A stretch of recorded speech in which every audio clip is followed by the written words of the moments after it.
할렐루야. 하나님의 은혜가 예배하는 이곳 가운데 가득하기를 주님의 이름으로 축원합니다.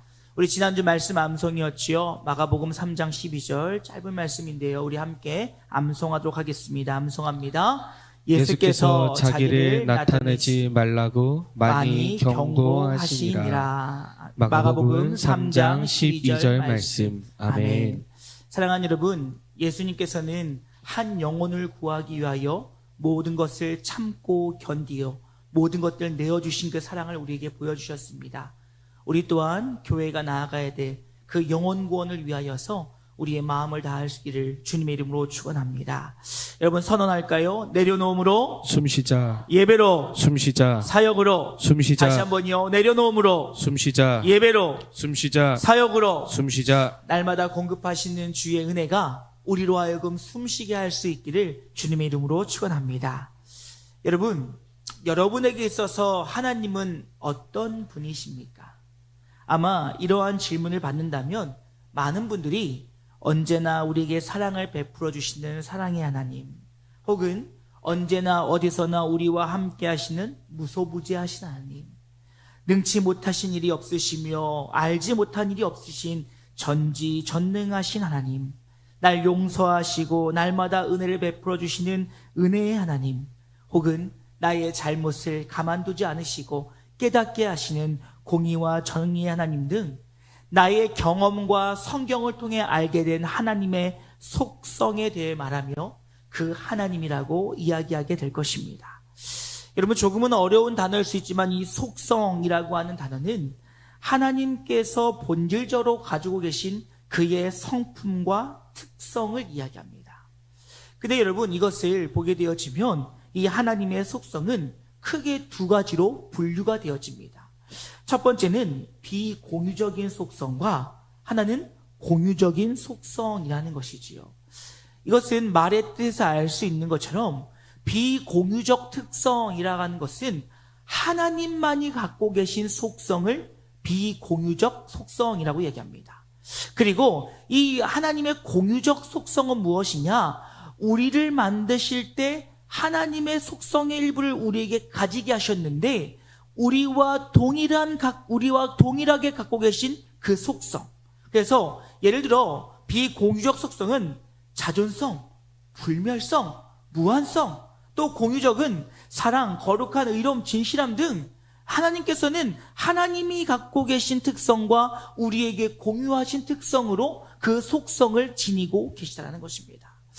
조금은 어려울 수 있지만 여러분, 이런 거예요. 우리 하나님에 대해서 비공유적 속성을 설명을 하게 되어지면 하나님은 홀로 하나이신 하나님이라는 거예요.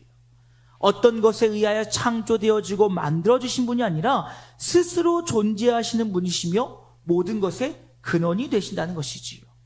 우리 하나님은 영원부터 영원까지 함께 하심으로 불멸하시고 불변하시는 하나님이라는 사실을 우리는 잘 알고 있으며, 우리 하나님은 전지전능하심과 무소부재하심을 통하여서 시간과 장소와 모든 것들을 뛰어넘는 분이라는 사실들을 우리는 잘 알고 있다는 것입니다. 그것은 오직 하나님만이 갖고 계신 하나님의 속성이다라고 이야기합니다. 그런데 그런데 그럼에도 불구하고 하나님 또한 우리에게 자신의 형상대로 우리를 만드시면서 우리 안에 심어 놓으신 하나님의 속성이 있으니 우리를 영적인 존재로 만드심을 통하여 하나님과 친밀하게 교제하게 하셨고, 또한 우리가 하나님을 아는 지식과 은혜와 그 사랑의 마음을 품게 하심을 통하여 하나님의 형상대로 지음받은 우리들과 교제하시고, 또한 타인과의 바른 관계를 통해서 우리로 하여금 이 땅 가운데 주의 뜻을 이루며 살게 하셨다는 것입니다. 이것들이 너무 어려울 수 있지만 여러분, 우리에게 중요하게 이러한 속성을 주신 이유는 바로 무엇이냐? 하나님과 교제하고 하나님의 뜻을 이루게 하시기 위함이라는 것입니다. 그래서 여러분, 우리가 나를 바로 알고자 하자면 누구를 바로 알아야겠습니까? 하나님을 바로 알아야 되는 거예요. 우리가 하나님의 형상대로 지은 바 되었기에 우리가 하나님을 바로 알 때 나를 바로 알 수 있게 되어진다는 것이지요. 여러분, 우리가 다 읽진 않았지만 오늘 성경 말씀의 앞을 보게 되어지면 앞서 8장 27절 이후의 말씀에 예수님께서 제자들에게 사람들이 나를 누구로 하느냐라고 질문하고 계신 것을 볼 수가 있습니다. 이에 제자들이 누굽니다 막 이야기를 해요. 그러자 예수님께서 다시금 제자들에게 물어보시는데요. 물어보시는데 이렇게 질문하십니다. 그러더니 제자들이 이렇게 대답해요. 마가복음 8장 28절에 보면 제자들이 여짜와 이르되 세례 요한이라고 하고 더러는 엘리야 더러는 선지자 중에 하나이다 라는 말 중에서 하나님 예수님이 갖고 계신 예수님의 목적과 예수님의 속성과는 전혀 다른 것들로 이야기하고 있다는 것이지요. 이게 다시 한번 제자들에게 물어보실 때 그렇다면 너희는 나를 누구라라고 하느냐라는 질문 앞에 베드로가 당당히 나서 이야기합니다. 마태복음 16장 16절 말씀 보면 시몬 베드로가 대답하여 이르되 주는 그리스도시요 살아계신 하나님의 아들이시니이다 라고 하는 그 하나님이 어떤 분인지를 바로 알고 있는 멋진 고백을 하게 되어집니다. 그로 인하여서 예수님께 칭찬을 얻게 되어지지요. 그런데 이어지는 말씀 보게 되어지면 이제 베드로가 되려 예수님께 꾸짖음을 받습니다. 왜냐하면 그런 예수님이 저는 너무너무 좋으니까요. 말씀하신 대로 그렇게 이야기하지 마시고 우리와 함께 써주세요라고 이야기합니다. 근데 이 말이 왜 나왔느냐라고 했더니 예수님께서 이제 나는 고난을 받게 될 것이며 나는 죽게 될 것이고 그리고 나는 저 천국으로 가게 될 것이라고 하는 예수님의 그 순환에 대해서 예고하시는 장면이 등장하게 되어집니다. 그러니 베드로는 예수님 그러지 마세요. 그 고통 가운데 임하지 마세요 라고 이야기하자 예수님께서는 그를 꾸짖고 계신 것을 볼 수가 있습니다. 왜요? 예수님은 이 땅에 오신 이유가 인류를 구원하기 위해 오셨는데 그 길을 방해하기에 심지어 예수님은 사단이라고까지 이야기하며 물러나라 라고 이야기하고 있는 것을 볼 수가 있습니다. 그리고 예수님께서는 다시금 34절 이후의 말씀 보면 예수의 길을 따라오려거든 자기를 부인하고 예수가 가신 그 길에 자기의 십자가를 지고 나를 따라오는 것이 참된 성도의 삶이다 라고 이야기하고 있어요. 내가 이 땅에 온 이유를 안다면 내가 이 땅에서 너희와 함께하는 목적을 안다면 이제 너희가 성도로서 제자로서 너희도 너희의 모든 것을 다 내려놓고 너의 십자가를 지고 나를 따라와라 라고 이야기하고 있다라는 사실입니다. 그러기에 여러분 오늘 변화산에서 벌어진 이 놀라운 사건은 우리에게 베드로와 같은 실수를 다시금 범하지 않게 해주는 아주 은혜로운 말씀임을 우리는 기억해야 된다는 것이죠. 왜냐하면 오늘 본문의 말씀을 통해서 예수님이 이 땅에 오신 이유와 예수님이 어떤 분이신지에 대해서 다시금 우리에게 알려주시고 있기 때문에 그렇다는 것입니다. 그의 사랑하는 여러분, 소망하는 것은 오늘 이 본문의 말씀을 통하여 예수님은 어떤 분이신지를 바로 알고 그 예수가 가신 십자가의 길을 가기로 결단하는 복된 주일 되어질 수 있기를 주님의 이름으로 축원합니다. 여러분 첫 번째로요. 예수님은 우리에게 완전한 선지자로 오셨다는 사실을 잊지 않기를 주님의 이름으로 축원합니다. 여러분 변화산 사건에서 예수님은 영광의 모습으로 변모하고 계신 것을 볼 수가 있습니다. 이전에 나와 함께 하셨던 그 인간의 모습의 예수님이 아니라 하나님의 영광에 둘리우신 그 빛으로도 설명할 수 없는 그 영광의 모습으로 변모하시고 계세요. 그래서 여러분 3절 말씀 보니까 이렇게 얘기합니다. 그 옷이 광채가 나며 세상에서 빨래하는 자가 그렇게 희귀할 수 없을 만큼 매우 희어졌더라 라고 이야기합니다.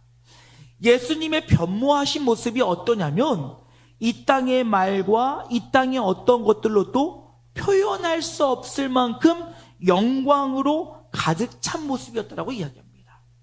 여러분 하나님의 영광이 예수에게 임하셨을 때 이제 예수가 하나님 되심을 그들에게 보여주고 있다는 거예요. 그러면서 이어지는 4절 말씀 보니까 갑자기 두 인물이 등장합니다.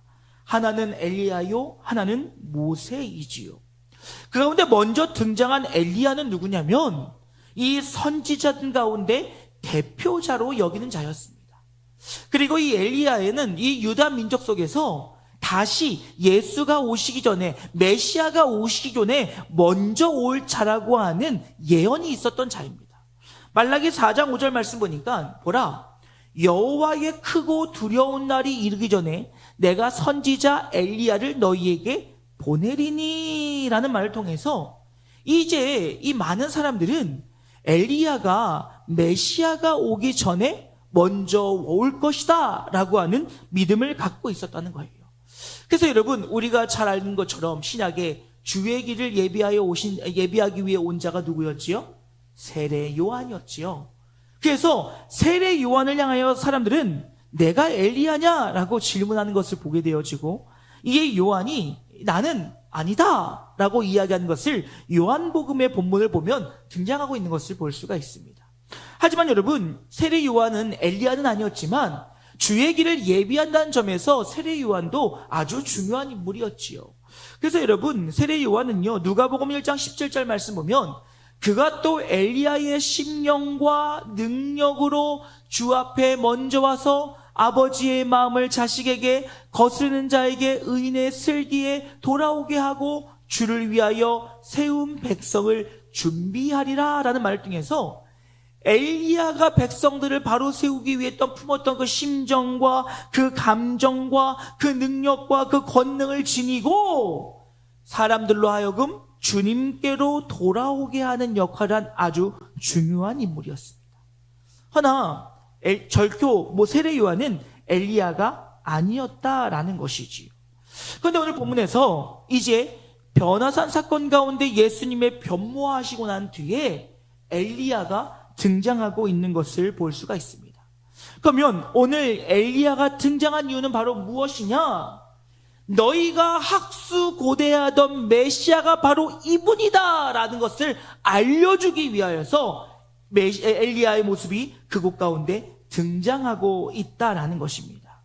너희가 그렇게 사모하고, 너희가 그렇게 갈망하고, 너희가 만나고 싶어하고, 너희가 고대하던 메시아가 오기 이전에 보내기라고 약속했던 엘리야가 오늘 너희 눈앞에 있으니 이제 그 앞에 있는 분이, 빛난 광채 속에 계신 그분이 예수님이다, 메시아다 라고 하는 사실을 알려주고 있다는 것입니다.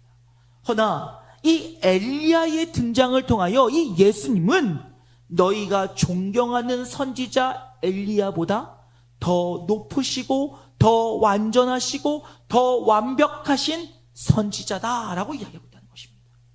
여러분, 선지자는 어떤 사람입니까? 선지자는 하나님의 말씀을 받아 있는 그대로 전하는 자가 바로 선지자들이지요. 그래서 선지자는 하나님의 뜻에 따라 죄악 가운데 있는 백성들을 책망하기도 하고, 때로는 그들의 책망을 통하여 주님께로 돌아오게 하는 회개를 촉구하는 역할을 감당하기도 하며, 때로는 주의 말씀을 통해 예언을 하기도, 또는 하나님과 백성들 사이에 중재자의 역할을 한 자가 바로 선지자라는 것이지요. 근데 여러분, 이러한 귀한 역할을 해야 될 선지자들 가운데서는 거짓 선지자들도 있었다는 것입니다. 이 말은 무슨 말이냐면, 사람은 결코 완전하고 온전할 수 없다라는 것이죠. 그러하기에 여러분, 우리 예수님은 이런 불완전한 인간과는 다르게 완전함으로 우리에게 주의 뜻을 오게 하셨으니, 이는 신명기 18장 18절에 예언하신 바와 같이 내가 그들의 형제 중에서 너와 같은 선지자 하나를 그들을 위하여 일으키고 내 말을 그 입에 두리니 내가 그에게 명령하는 것을 그가 무리에게 다 말하리라 라는 말씀에서 너희 가운데 선지자가 임할 것인데, 그 많은 선지자 가운데 온전하고 완벽한 선지자는 바로 누구냐? 예수다라고 이야기합니다. 그래서 예수를 통하여 성취하고 계시니 그 완전한 선지자가 되신 예수 그리스도가 우리에게 하나님의 뜻을 온전케 전하신다는 것입니다. 여러분, 예수님이 완전하고 온전한 선지자가 될 수밖에 없는 이유들은 성경에서는 너무 많은 곳에서 이야기하고 있습니다. 여러분, 요한복음은 주님께서 예수가 말씀이시라고, 말씀 자체가 예수 그리스도라고 우리에게 말씀하고 계십니다. 그러니 예수님이 하신 말씀은 누구의 말씀과 동일하다는 거지요? 하나님의 말씀과 동일하다는 거예요. 그러기에 예수님께서 우리에게 하나님의 말씀과 하나님의 나라를 전해주시는 전달자이시지만 그 전달자는 하나님과 동일하다는 것입니다. 더불어서 여러분 히브리서 1장 1절부터 2절까지의 말씀은 이렇게 얘기합니다. 옛적의 선지자들을 통하여 여러 부분과 여러 모양으로 우리 조상들에게 말씀하신 하나님이 이 모든 날 마지막에는 아들을 통하여 우리에게 말씀하셨으니 라는 말씀 등에서 그 아들 대신 예수 그리스도를 통해서 하나님의 뜻을 우리에게 온전히 전해주고 계시다는 것입니다. 그게 사랑하는 여러분, 오늘 우리에게 선지자로 오셔서 완전한 하나님의 뜻을 전하시는 그 말씀 앞에 겸손히 순종할 수 있는 우리 모두가 되어지기를 주님의 이름으로 축원합니다. 그것이 바로 성도의 삶이요, 성도의 삶의 태도와 모습이 되어야 된다. 왜요? 그가 하나님의 뜻을 우리에게 전해주셨기에 우리는 그 말씀에 순종으로 나아가는 것이 합당하다라는 것입니다. 그런데 두 번째로 예수님은 우리에게 율법의 완성자로 오셨음을 기억하시기를 주님의 이름으로 축원합니다. 여러분, 우리가 잘 아는 것처럼 이 당시의 기득권을 갖고 있던 종교 지도자들, 바리새인과 서기관과 사두개인들은 자신들이 가졌던 기득권과 신념을 지키기 위해서 예수님을 마치 율법을 폐하기 위해서 오신 분처럼 이야기하고 율법의 조항들을 가지고 예수님을 고소고발하는 것을 볼 수가 있습니다. 이에 마태복음 5장 17절 말씀 보면 예수님께서 내가 율법이나 선지자를 폐하러 온 줄로 생각하지 말라라고 말씀하시면서 뭐라고 이야기하죠? 폐하러 온 것이 아니요 완전하게 하려 함이라 라고 이야기하고 있어요. 그러니까 너희들이 생각하는 것처럼 율법이나 선지자들 그들의 뜻과 내가 엇나가는 것이 아니라 내가 나의 삶을 통하여 완전히 완성시키겠다는 거예요. 그리고 그 율법의 대표가 되어지는 모세의 등장을 통하여서 너희가 율법을 받은 모세를 그렇게 높이고 그렇게 존경하고 그를 따르는 것 이상의 율법의 완성자가 계시니 그가 바로 누구냐? 하나님의 영광 가운데 계신 너희 앞에 있는 예수다라고 가르치고 있다라는 것입니다. 여러분, 우리는 예수님의 율법의 모든 것에 흠없는 분이심을 잘 알고 있다는 것이지요. 여러분, 예수님은 무음하셨어요. 당시 유대인들은 613개에 이르는 율법들을 그들은 인간으로서는 다 지킬 수 없다는 사실들을 알고 있었습니다. 그러게 하기에 그들은 그 율법의 조문을 다 알지도 못하였을 뿐더러 때로는 자신들이 정한 기준을 가지고 꼭 지켜야 될까 지키지 않아도 될 것들을 구분했다는 것이지요. 여러분, 이 얼마나 연약하고 완악하며 또 얼마나 얽매이져 있는 자유하지 못한 모습이겠습니까? 그런데 여러분, 예수님께서는 그 613가지의 그 율법 조문들과 더불어서 이 땅에 있는 법 그 어느 것 하나도 범하신 바가 없는 깨끗한 분이시요. 심지어 그는 동정녀 마리아의 몸으로 오심을 통하여서 모든 인간이 가지고 있는 원죄까지도 갖고 계시지 않은 완전 무결하신 무음하신 분이었음을 여러분 믿으시기를 주님의 이름으로 축원합니다. 성경은 이를 증명합니다. 히브리서 4장 15절 말씀은 이렇게 얘기합니다. 우리의 위대하신 대제사장이신 예수는 우리의 연약함을 모르시는 분이 결코 아닙니다. 그분은 우리의 연약함을 충분히 동정하시는 분으로서 우리와 마찬가지로 모든 면에서 시험을 받으셨지만 여기 같이 읽어볼까요? 시작. 우리와는 달리 죄라고는 모르시는 분입니다. 여러분, 우리와 다르게 뭐를 모르신다고요? 죄를 모르신다는 거예요. 우리와 모든 희노애락을 같이 하시며 우리의 모든 생각과 우리의 모든 것들을 다 공감하시는 분이신데 그분은 죄가 전혀 없는 완전 무결하신 분이 바로 예수님이시요. 그가 율법의 완성자시라는 것입니다. 그럼 그가 무엇으로 완성케 하셨냐는 것이지요.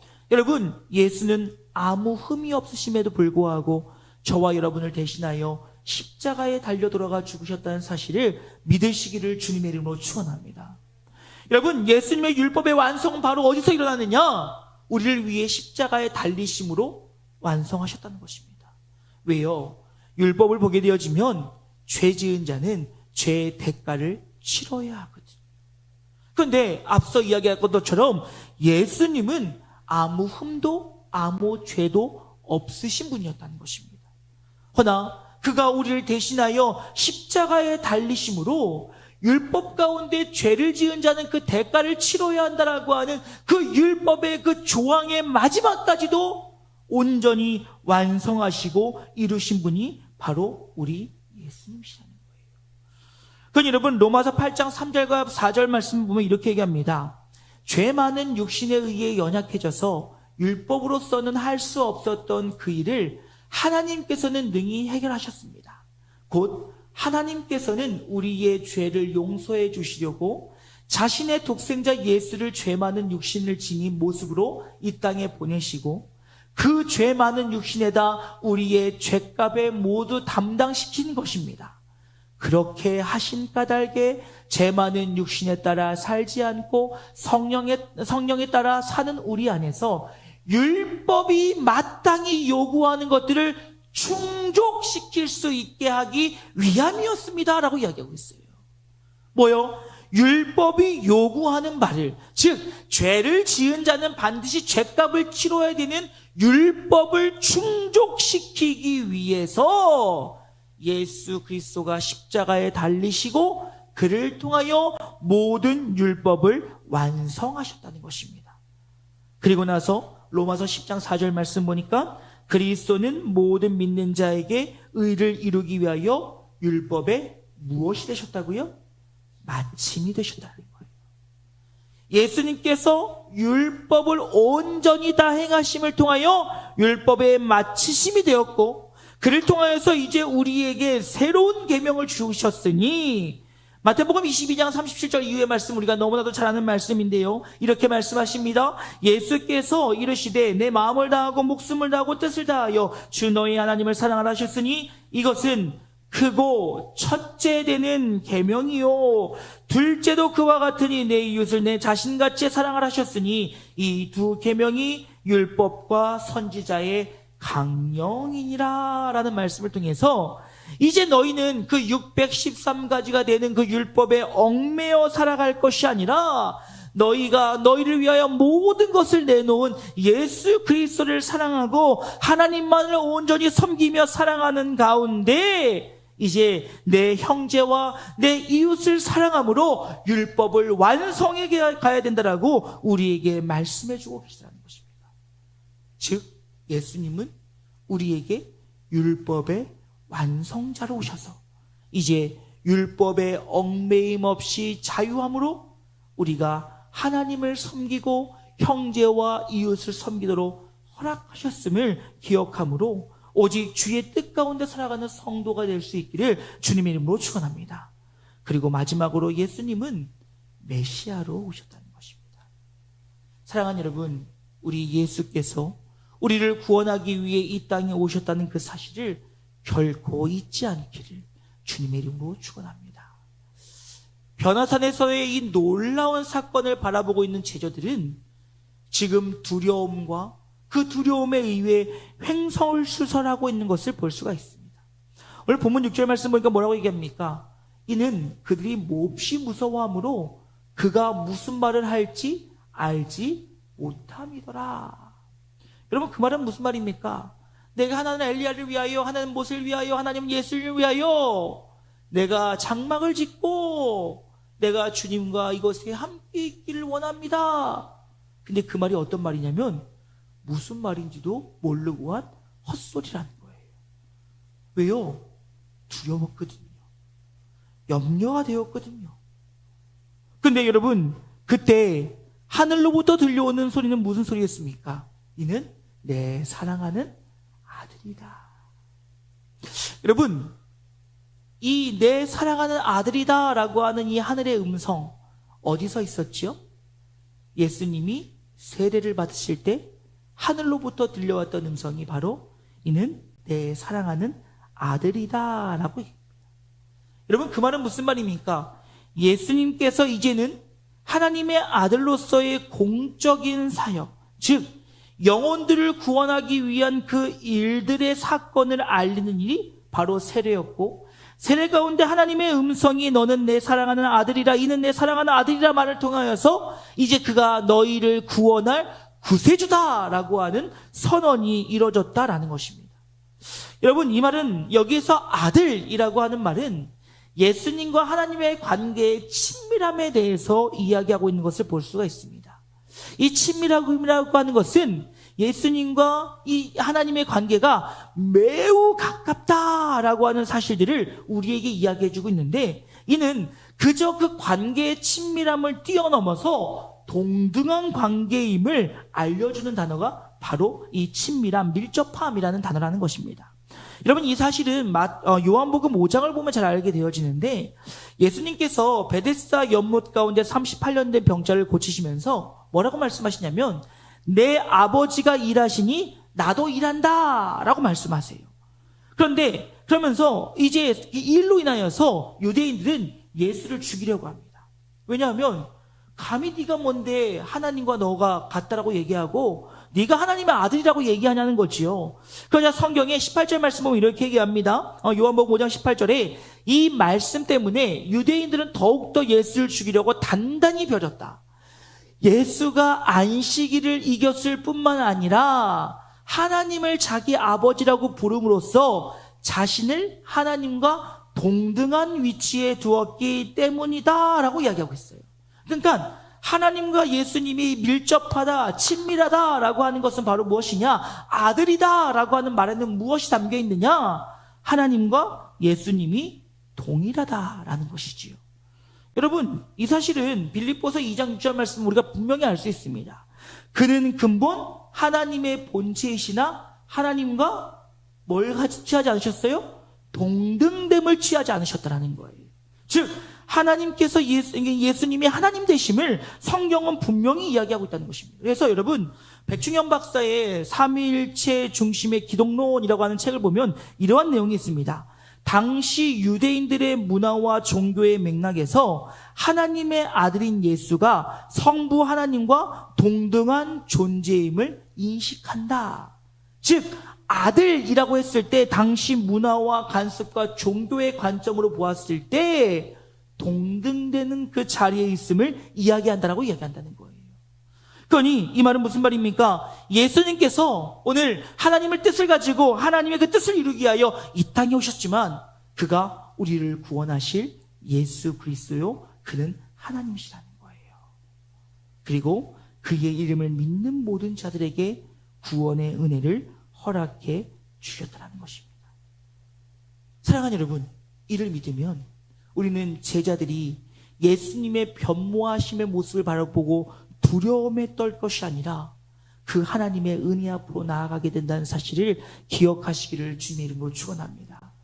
하나님의 영광으로 가득 찼던 그 예수의 모습을 보면서 두려워할 것이 아니라 우리가 그를 믿을 때 우리는 그의 자녀요 상속자가 되었으니 어떤 상황과 환경에도 굴하지 않고 오직 영원한 하나님의 나라를 바라보며 나아가게 된다는 사실을 기억하심으로 예수만이 우리의 유일한 구원의 길임을 기억하는 이 시간 되어질 수 있기를 주님의 이름으로 축원합니다.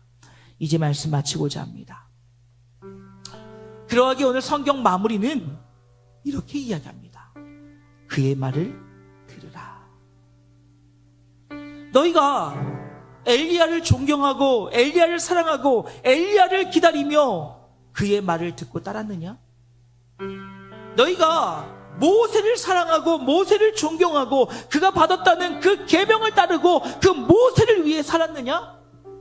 그런데 이제 그들보다 완전하시고 그들보다 온전하시며 그들보다 높은 곳에 계신 메시아가 오셨으니 그분은 바로 너희 눈앞에 하나님의 영광으로 가득하신 예수님이니 결론은 그의 말을 들으라. 너희는 나를 누구라고 하느냐? 너희가 바로 안다면 그 말씀을 들으라는 거예요. 순종하라는 거예요. 우리는 매일 얘기하지요. 말씀이. 근데 그 말씀에 정말 순종하고 살고 있습니까? 뭐만 하면 내가 알고 있는 지식으로 말씀이 어떻고 말씀이. 근데 정말 그 예수님의 말씀을 듣고 계십니까? 우리는 사순절의 이 중간 가운데, 이 기간 가운데 다시 한번 우리를 돌아봐야 될 것입니다. 예수님은 완전하신 하나님이시며, 예수님은 완전하신 선지자이고, 예수님은 완전하신 율법의 완성이 되어주시며, 예수님은 우리의 구원이 되시는 그분이신데, 오늘 성경은 뭐라고 얘기하냐고요? 그의 말을 들으라. 너희가 그분을 바로 알고 있다라면 그분 말을 들으라. 그러니 오늘 주님께서 우리에게 다시 한번 질문하시는 거예요. 너희는 나를 누구라고 하느냐? 정말 너희가 나를 하나님으로 알고 완전한 선지자로 율법의 완성으로 너희를 구원할 메시아로 안다면 너희는 내 말을 들어야 된다는 거예요. 왜요? 우리의 구원은 오직 예수밖에는 없기 때문이에요. 그 이름 외에는 우리에게 구원의 그 어떤 이름도 주신 바가 없기 때문이에요. 사랑하는 영지가족 여러분, 오직 예수만 믿고 따르는 우리 모두가 되어질 수 있기를 주님의 이름으로 축원합니다. 그리하여 베드로가 주는 그리스도시요 살아계신 하나님의 아들입니다 라는 그 고백이 우리의 고백이 되어지며, 그 고백이 진실의 고백이 되어질 때 오직 주님이 걸어가신 그 믿음의 발자취, 오직 주님이 부르시는 그것에 순종으로 나아가 주의 뜻을 이루어 나가는 우리 모든 영지가족들 되어질 수 있기를 주님의 이름으로 축원합니다. 우리 이 찬양으로 함께 설교 마무리했으면 좋겠습니다. 이 땅에 오신 하나님의 본체 되신 예수님, 내가 그분만을 따르며 그분만 높이며 그분과 함께 나가길 원한다라고 한다는 이 찬양의 감사들을 기억하며 함께 찬양하시고 기도로 설교 마무리하도록 하겠습니다.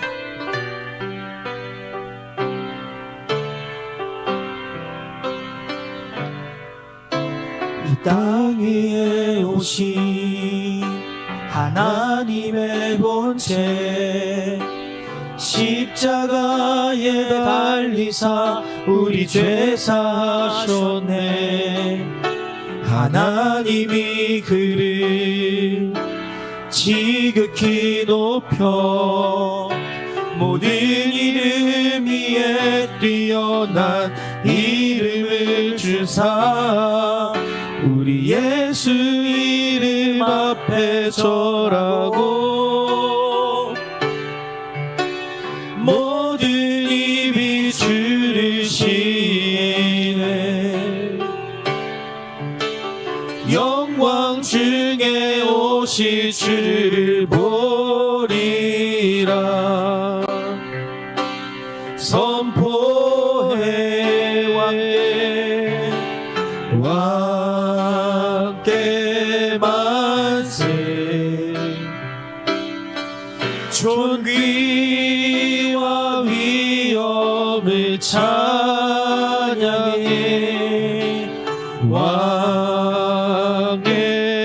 왕께 만세. 주 예수 하나님. 우리 함께 기도하길 원합니다. 하나님, 이 땅에 오신 예수님을 바로 알아 그분만 믿고 따르는 우리의 삶이 되어지게 하여 주시옵소서. 안다고 얘기하며 헛된 것을 따르고 헛된 것을 쫓는 우리의 삶이 아니라 주가 우리의 구원자 되시며 그가 우리의 모든 것들을 인도하시는 하나님 되시고 그가 그로 인하여 우리가 날마다 그 감사와 기쁨 가운데 누릴 수 있으며 그를 위하여 하나님의 뜻을 전하신 선지자로 율법의 완성자로 오신 그 예수님을 온전히 믿으며 순종하며 나아갈 수 있게 되라고, 그 가운데 정말 그 구원의 기쁨과 은혜와 감격 가운데 살아가는 우리의 삶이 되어지길 소망하는 마음으로 우리 함께 기도하길 원합니다. 기도하시겠습니다. 살기 사랑해 주님. 감사합니다.